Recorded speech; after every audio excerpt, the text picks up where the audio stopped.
Aujourd'hui, celui qui n'est pas musulman, animiste, bouddhiste, branamiste ou témoin de Jéhovah s'est dit chrétien. Mon frère, tu t'es dit chrétien parce que tu es membre d'une église. Tu dis que tu es chrétien parce que tu es baptisé et confirmé. Tu dis que tu es chrétien parce que tu as fait une école théologique ou une école biblique. Tu dis que tu es chrétien parce que tes parents sont chrétiens. Tu dis que tu es 100% catholique, protestant, baptiste, évangélique ou même pentecôtiste. Tu dis que tu es chrétien parce que tu as reçu tous les sacrements. Tu dis que tu es chrétien parce que tu donnes tout ton argent à l'église. Tu dis que tu es chrétien parce que le pasteur dit que tu es un bon chrétien.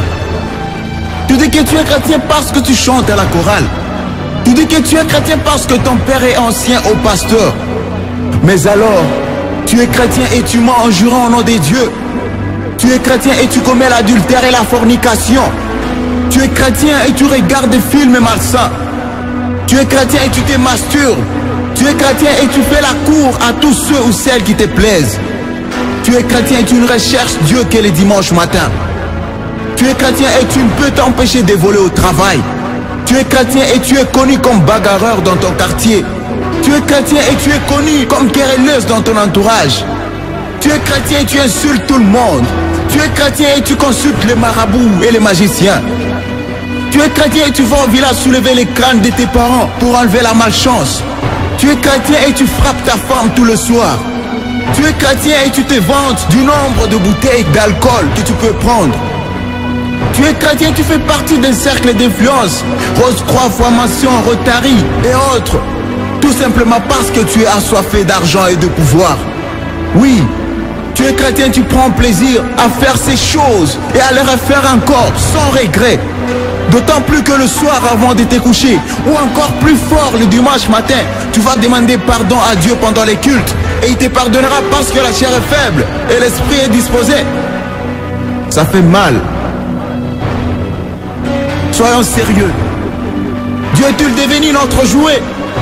Crois-tu vraiment que le ciel est une poubelle où n'importe qui peut y entrer? Crois-tu que Dieu te demandera une carte de baptême à l'entrée du ciel? Crois-tu que Dieu comparera tes bonnes actions avec les mauvaises avant de décider de ton entrée au ciel? Crois-tu que Jésus est mort à la croix pour que nous continuions à pécher? Écoute un peu ceci. La Bible dit, tout homme est né pécheur et séparé de Dieu. Romains 3, 28. La Bible affirme que Dieu est saint et a en horreur le péché et que le salaire du péché c'est la mort. Romains 6, 23. Elle déclare encore que nous sommes sauvés de l'enfer par pure grâce, au moyen de la foi, et non par nos œuvres, afin que nul ne prenne la gloire de Dieu. Ephésiens 2, 8. Cela peut dire que, quelle que soit ta bonne conduite, ta morale, ta philosophie, ta vie, pour Dieu tu es mort. La Bible dit encore que quiconque demeure en Dieu ne pêche plus. Quiconque pêche ne l'a pas vu et ne l'a pas connu. 1 Jean 3, 6. Au verset 10 du même chapitre 3 de l'épître de 1 Jean, il est écrit que quiconque est né de Dieu ne pratique pas le péché, parce que la sémence de Dieu demeure en lui. Il ne peut pécher parce qu'il est né de Dieu. Lorsqu'on parle de pratique, on parle de quelque chose qu'on a l'habitude de faire, ou alors qu'on fait au quotidien. Cela dit ce passage. Ce passage nous dit clairement que le péché n'est plus une option pour ceux qui sont des dieux. En d'autres termes, ceux qui sont nés de Dieu ne se plaisent plus du péché. Un chrétien n'a plus ce qu'on appelle familièrement péché mignon, car il mène une vie acharnée contre tout ce dont son père a en horreur. Que ce soit bien clair, Dieu ne peut pas enlever ce qu'on ne veut pas laisser.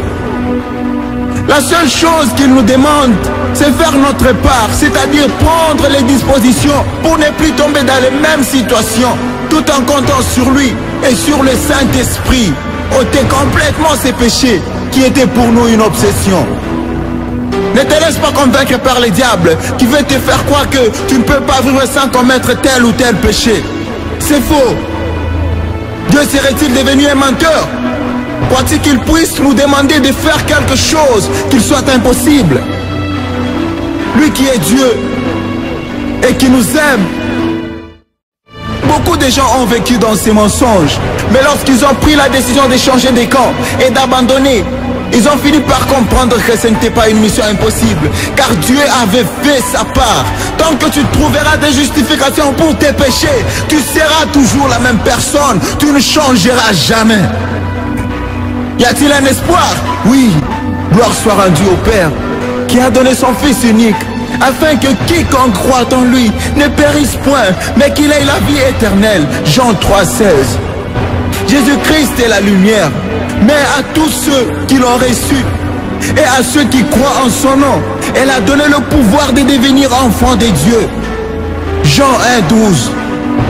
Encore un autre mot, devenir. On peut donc comprendre qu'on n'est pas enfant de Dieu, mais qu'on le devient lorsque premièrement on reçoit Jésus-Christ et ensuite on croit en lui et en son sacrifice. Cela dit, avant ça, tu n'es qu'une simple créature de Dieu, à la différence que tu es fait à son image. Un chrétien est par définition celui qui vit comme Jésus-Christ, celui qui a Jésus-Christ pour modèle. Jésus lui-même a dit à ses disciples qu'un bon arbre ne peut produire de mauvais fruits et un mauvais arbre de bons fruits. C'est par leurs fruits que vous les reconnaîtrez. La religion ne te sauvera pas. Jésus-Christ est le seul qui te sauvera. Si tu veux devenir un vrai enfant de Dieu et un véritable chrétien, voici trois démarches à suivre. 1. Confesse tous tes péchés à Dieu, en lui disant que tu regrettes de les avoir commis. 2. Demande à Jésus-Christ de venir habiter dans ton cœur et dis-lui que tu acceptes de faire de lui ton sauveur, ton Seigneur, selon qu'il dit lui-même dans Apocalypse 3,20. Voici, je me tiens à la porte et je frappe. Si quelqu'un entend ma voix et ouvre la porte, j'entrerai chez lui, je souperai avec lui et lui avec moi. 3. Répands-toi de tes mauvaises voies en changeant de conduite. Tout ceci se fera dans une prière que tu feras avec foi et sincérité, car sache qu'il te sera fait selon ta foi. Aussi, Dieu ne regarde pas la longueur de ta prière, ni la beauté de tes phrases, ni encore l'enjancement de tes mots, mais à l'attitude de ton cœur lorsque tu lui demandes d'y entrer et de faire de toi son enfant. Sache que Jésus-Christ est fidèle et il entrera comme il a promis. En entrant, il te baptise du Saint-Esprit, car lui seul a ses pouvoirs.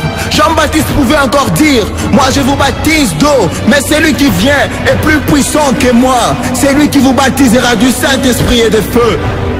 La Bible dit encore que si tu confesses de ta bouche le Seigneur Jésus-Christ et si tu crois dans ton cœur que Dieu l'a ressuscité des morts, tu seras sauvé. Romains 10, 9 à 10. La Bible nous enseigne que la mort de Jésus sur la croix a effacé toute la condamnation. Il s'est fait malédiction pour que tu hérites le royaume des cieux. Si quelqu'un en Christ est une nouvelle créature, les choses anciennes sont passées. Voici toutes choses sont devenues nouvelles. 2 Corinthiens 5, 17. Si tu es vraiment sincère dans ta repentance, Dieu honorera ta prière. Souviens-toi que tu es une personne différente et que les autres doivent voir la vie de Jésus en toi et glorifier Dieu. Nous devons ajuster notre conduite à notre nouvelle position en Christ, assis à la droite de Dieu. Nous sommes tombés d'accord avec Dieu en ceci, quand nous s'il y a des mises à mort et des renoncements à effectuer, pour que notre caractère et notre comportement se calquent sur ce que nous sommes. Cependant, il peut arriver que dans notre marche avec Dieu, que nous commettions des péchés involontairement. Lévitique 4.2. Ce n'est pas le moment de se décourager ou de culpabiliser, parce que la raison pour laquelle Jésus-Christ est mort et nous aider à prendre un élan nouveau, un souffle nouveau dans notre communion avec lui. Maintenant, agis en conséquence. Parle à Dieu chaque jour par la prière. Jean 15, 7. Lis la Bible chaque jour. Acte 17, 11. Obéis à Dieu moment après moment. Jean 14, 21. Témoigne de Jésus par ta vie et par tes paroles. Matthieu 4, 19. Jean 15, 8. Fais confiance à Dieu pour chaque détail de ta vie. 1 Pierre 5, 7. Laisse le Saint-Esprit diriger ta vie, ton témoignage et le rendre puissant. Galates 5, 16, 17. Maintenant tu es libre. Tu peux fouler la grâce qui t'a été offerte par Jésus-Christ. Il a 2017 ans sur la croix du Calvaire. Mais sache qu'on ne se moque pas de Dieu. Ce que nous aurons sémé, nous les moissonnerons aussi. Voici, je viens bientôt, dit Jésus dans Apocalypse 22:7. Heureux celui qui garde les paroles de la prophétie de ces livres. Que celui qui est injuste soit encore injuste. Que celui qui est souillé s'essuie encore. Et que celui qui est saint se sanctifie davantage. Voici, je viens bientôt, et ma rétribution est avec moi, pour rendre à chacun selon ce que son œuvre. Je suis l'alpha et l'oméga, le premier et le dernier, le commencement et la fin. Heureux ceux qui lavent leurs robes afin d'avoir droit à l'arbre de vie et d'entrer dans les portes dans la ville. Dehors les chiens, les enchanteurs, les impudiques, le meurtrier, les idolâtres et quiconque aime et pratique les mensonges.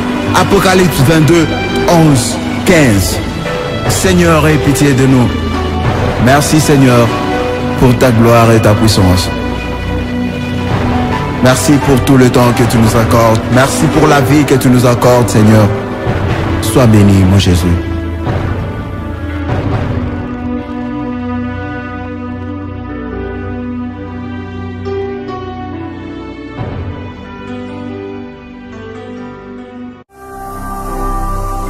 Ne manquez pas de vous abonner à notre chaîne YouTube Jésus-Christ TV, en cliquant sur le bouton s'abonner, juste au bas de la fenêtre de cette vidéo.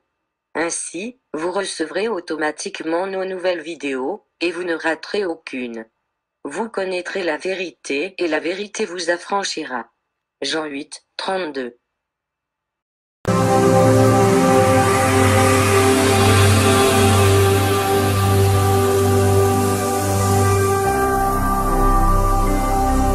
Jésus-Christ TV, vous connaîtrez la vérité et la vérité vous affranchira.